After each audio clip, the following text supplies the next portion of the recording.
একটু চা বানাচ্ছি।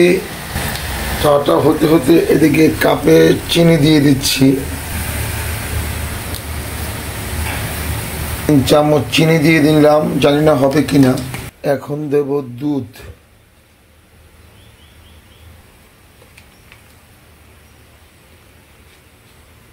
এই যে দুধ দিলাম।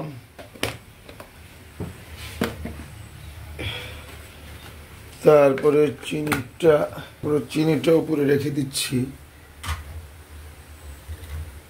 তো হয়ে গেছে, জায়গাটা রেখে দিই।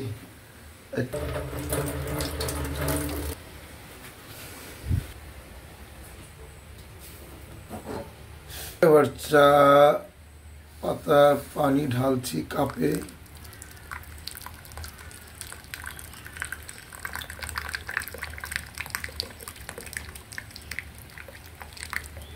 হয়ে গেল চা।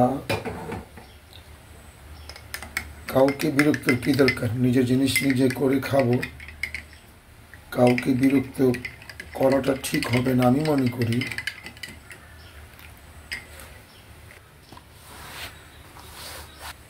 এই যে দেখেন, 1 কাপ চা হয়ে গেল।